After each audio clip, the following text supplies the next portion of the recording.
10ویں محرم الحرام کا روزہ یعنی یوم عاشورہ کا روزہ رکھنا جائز ہے یا ناجائز ہے، اور اس بارے میں ہمارے ائمہ معصومین کیا فرماتے ہیں، آئیے اس ویڈیو میں دیکھتے ہیں۔ اور سب سے پہلے مفتی راشد کی غلط بیانی سنیے اور اس کا رد بھی سنیے۔ بسم اللہ۔ تہذیب الاحکام کی جلد نمبر 4 کتاب الصیام صفحہ نمبر 567 پہ روایت نمبر 5089 5090 اور 5091 اور 5092 یہ مسلسل روایات لے کے آئے ہیں۔ 1 2 3 4 روایات تہذیب الاحکام میں اور 3 روایات الاستبصار میں 2323 سے لے کر 2324 اور 2325۔ جی عزیزان گرامی قدر، آپ نے مفتی راشد کی ویڈیو دیکھ لی ہوگی۔ مفتی راشد صاحب نے بہت اپنی طرف سے پھڑیاں ماری ہیں اور عوام کو جھانسا دینے کے لیے، اپنی ویڈیو کو صرف حجم بڑھانے کے لیے سیم ایز اٹ از روایات 2 کتابوں سے پیش کی۔ پہلے تو شیخ الطائفہ کی کتاب الاستبصار انہوں نے دکھائی کہ یہ دیکھیں جی اس میں روایات ہیں، یہ ہے وہ ہے، خیر اس کے بعد انہوں نے شیخ الطائفہ کی دوسری کتاب کتب اربعہ میں تہذیب الاحکام دکھائی، جبکہ دونوں کتابوں میں سیم سند اور سیم متن کے ساتھ، سیم سند سیم متن کے ساتھ، ورڈز بھی وہی ہیں، اسناد بھی وہی ہیں، وہ روایات نقل کی گئی ہیں۔ تو وہ کوئی 6-7 روایات نہیں ہیں، وہ گنتی کی 3 ہی روایات ہیں۔ اب ان روایات کی اسناد پر ذرا ہم بات کر لیں۔ یہ الاستبصار میرے ہاتھ میں موجود ہے اور اس میں چیپٹر نمبر 78 78واں باب جو ہے ہی عاشورہ کے روزوں پر، صفحہ 349 پر آپ کے سامنے اس وقت 3 روایات ہیں، اور مزے کی بات تو یہ ہے اس کے آگے جو روایات ہیں وہ اس کے عدم جواز پر ہیں۔ سوری۔ تو پہلی روایت میں عزیزان جیسا کہ آپ دیکھ رہے ہیں یہاں راوی جو ہم نے انڈر لائن کیا ہے وہ ہے جی مسعد بن صدقہ۔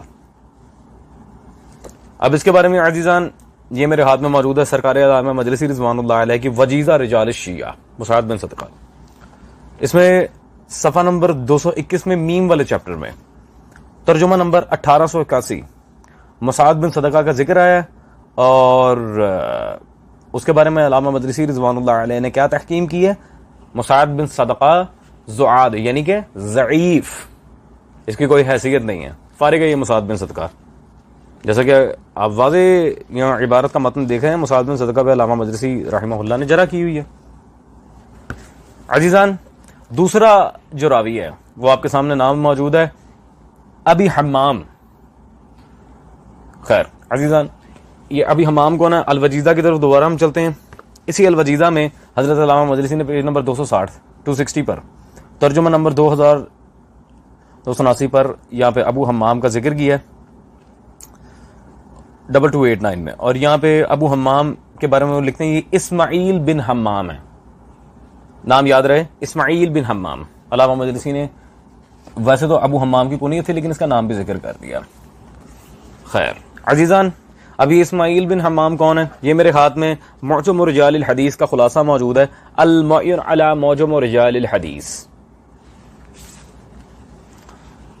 اس میں یہ صفحہ نمبر 86 پر ترجمہ 1439 اور 1440 یہاں اسماعیل بن حمام ابو حمام کا ذکر آیا، گو کہ ہیں یہ سکہ، نو ڈاؤٹ ان دیٹ، سکہ ہیں، مولا رضا کے صحابی ہیں، لیکن شیخ توسی کی طرف ان کا سلسلہ سند جو ہے، ان کا جو طریق ہے وہ ضعیف ہے، جیسا کہ خود یہاں پہ موجود ہے الیہ ضعیف، طریق جو شیخ توسی کی طرف ہے ضعیف، تو وہاں پہ جا کے اس کی سند میں خرابی آ جاتی ہے، یہ ناقابل قبول ہے۔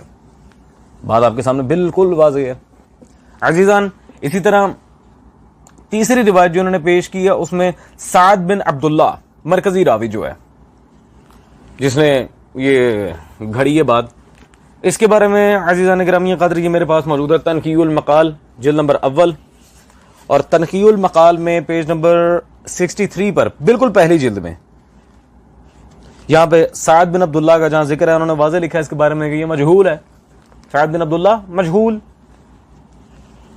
ضعیف، مجہول، اس کے علاوہ کوئی روایات ہیں نہیں ماشاءاللہ سے مولوی صاحب کے پاس. خیر عزیزان، پھر یہ حضرت نے اب جو روایات پیش کی ہیں ان میں سے کسی بھی روایت کی وثاقت یہ ثابت نہیں کر سکتے.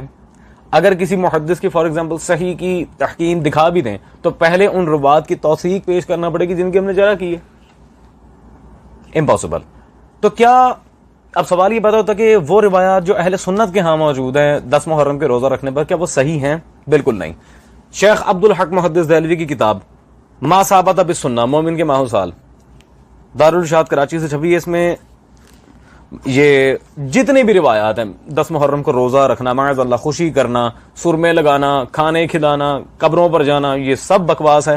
کیسے؟ صفحہ نمبر 27 پہ ما ثابت بالسنہ میں عبدالحق محدث دہلوی صاحب بالکل واضح لکھتے ہیں مذکورہ والا احادیث کو ابن جوزی نے موضوعات میں لکھا ہے اور آخر میں تحریر کیا کہ ان احادیث کے بیان کرنے والے راویوں کے نام درست ہیں، یہ بذات خود ثقہ ہیں. ان حالات کے پیش نظر یہ امر بالکل ظاہر ہے کہ بعض متاخرین نے خود ساختہ احادیث مرتب کر کے ان ثقہ راویوں کی اسناد سے منسوب کر دیں.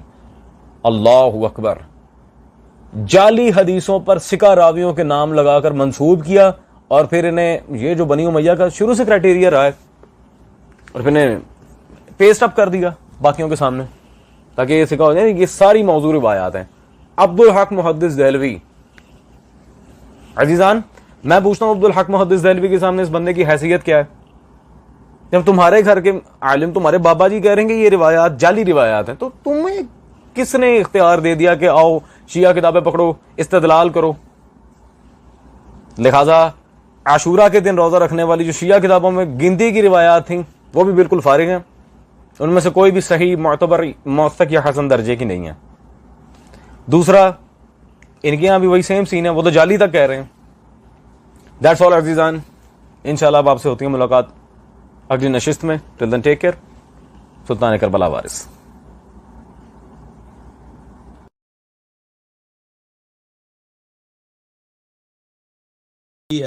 عمالی ہے شیخ صدوق رحمۃ اللہ علیہ کی اس کتاب میں. جی اللہ تعالیٰ کو جزائے خیر دے. میں آپ کی خدمت میں عرض کروں کہ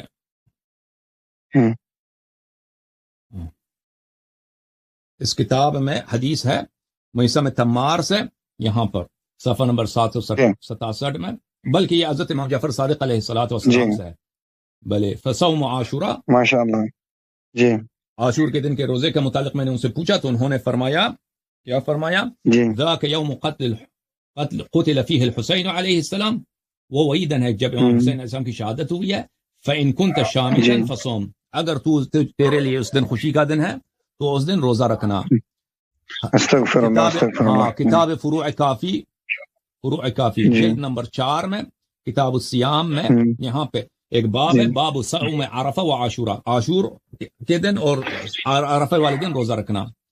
تو یہاں پہ کئی ایک احادیث ہیں. ایک حدیث یہ ہے، ملاحظہ فرمائیے، امام رضا علیہ الصلوۃ والسلام نے فرمایا بلی من صامه كان حظه من صيام ذلك اليوم حظ ابن مرجان و آل زیاد، جو اس دن روزہ رکھے عاشور کے دن اس کا اتنا ہی ثواب ہوگا جتنا ثواب عبید اللہ ابن مرجانہ اور آل زیاد کا ہے. بلی ٹھیک ہے نا، اس سے شدید منع ہے. اور ہمارے پاس حدیث ہے کہ میثم تمار امیر المؤمنین علیہ السلام سے روایت کرتے ہیں اس کتاب میں، کتاب عمالیہ صدوق میں،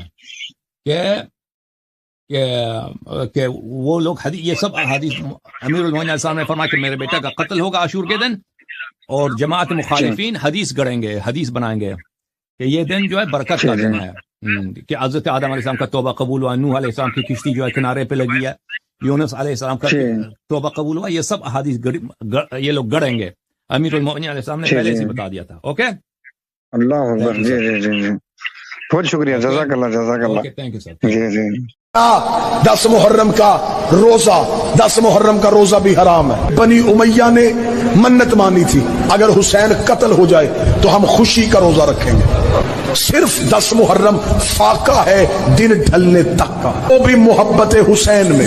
حسین بھوکے اور پیاسے تھے تو لہٰذا ان کی بھوک اور پیاس کو یاد کرتے ہوئے انسان فاقہ رکھے اور وقت غروب سے پہلے